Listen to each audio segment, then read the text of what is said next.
जय गुरुदेव। तीन नेत्रों का ध्यान।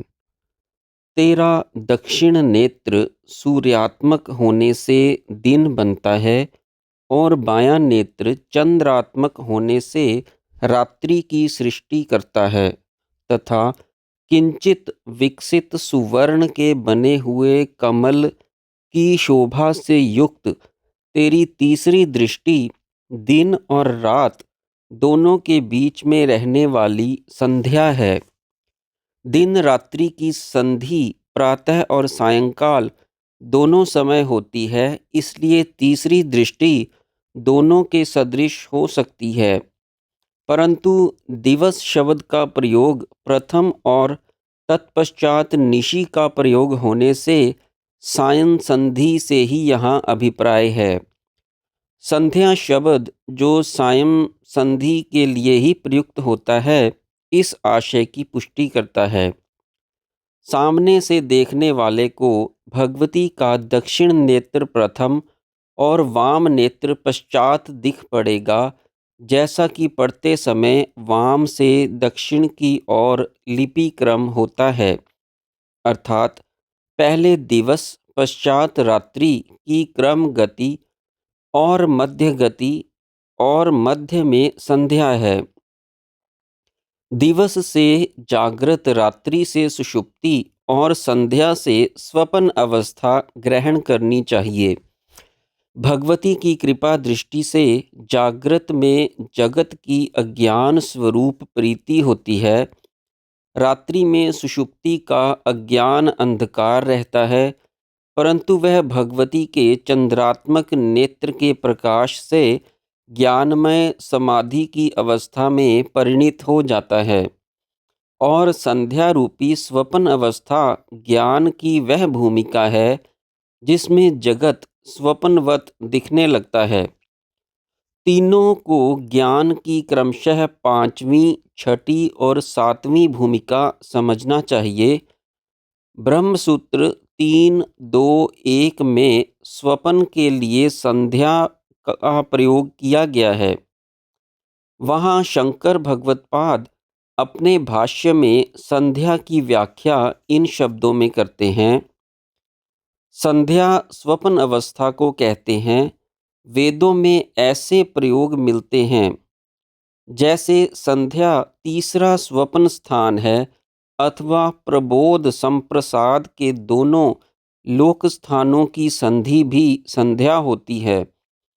जगत में प्रबोध अर्थात ज्ञान दृष्टि और संप्रदास अर्थात ब्रह्मलीनता स्वरूप समाधि दोनों की मध्यवर्ती दशा संध्या कहलाती है।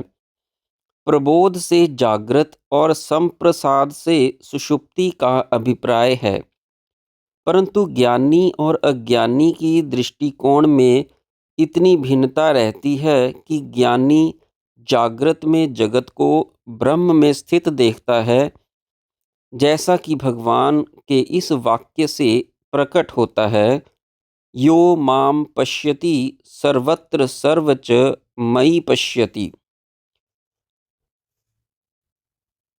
पांडव ने वहाँ सारे अनेकधा प्रविभक्त जगत को एक स्थान पर ही देवादिदेव के शरीर में देखा। अज्ञानी की दृष्टि इसके विपरीत जगत को सत्यवत देखती है और भगवान की उसमें व्यापकता की कल्पना मात्र करती है।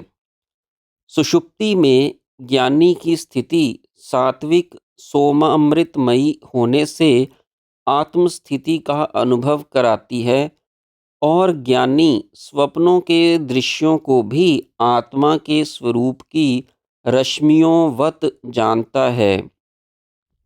तीसरा नेत्र आग्नेय है और अग्नि का रंग लाल होता है। वह नेत्र लाल क्यों है, इसका कारण 50वें श्लोक में बताया गया है।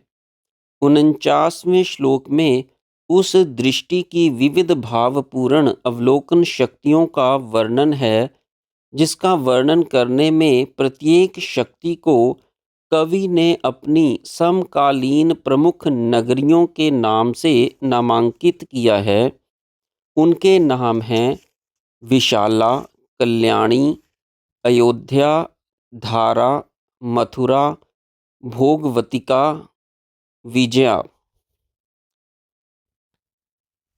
तेरी दृष्टि विशाला, कल्याण, खिले हुए कमलों की शोभा की उपमा से ऊंची अयोध्या, कृपा की धारा सदृश धारा कुछ कुछ मथुरा, भोगवतिका, सबकी रक्षा करने वाली अवंतिका, और अनेक नगरों के विस्तार को जीतने वाली विजया है। और निश्चय से इन प्रत्येक नगरियों के नाम से संबोधित नाना अर्थों के संदेह को हरण करने के योग्य है, अर्थात प्रत्येक के नाम की भावसूचक है। विशाला अर्थात उदारता के कारण विशाला है, सबका कल्याण करती है इसलिए कल्याणी है। कमलों की शोभा तेरे सामने हार मानती है इसलिए अयोध्या है। मधुर होने से मथुरा है, भोगों को देती है इसलिए भोगवतिका है, सबकी रक्षा करती है इसलिए अवंतिका है, और तेरे पराक्रम को कोई नहीं पा सकता इसलिए विजया है। भगवती की दृष्टि उक्त 8 प्रकार के भावयुक्त है।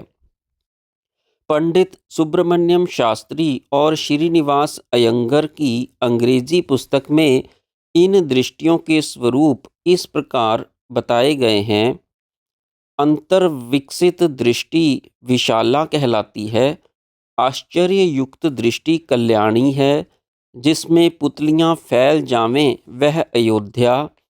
आलस्य युक्त दृष्टि धारा, नेत्रों के किंचित चक्कर खाने पर मथुरा। मैत्री के भावयुक्त भोगवती।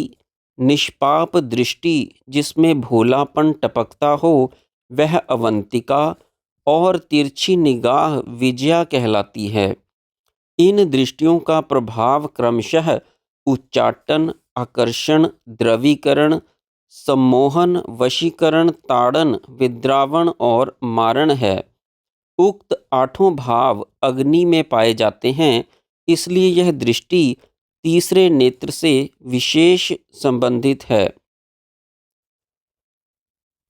कवियों के कविता रूपी स्तवक से उठने वाली सुगंध के रसिक कानों का साथ ना छोड़ने वाले तेरे कटाक्ष विक्षेप युक्त तिरछी निगाह से देखने वाले भ्रमरों के सदृश और कविताओं के 9 रसों का आस्वाद लेने को बेचैन दोनों चंचल नेत्रों को देखकर ईर्ष्या के संसर्ग से तेरा तीसरा मस्तक वाला नेत्र कुछ लाल रंग युक्त है।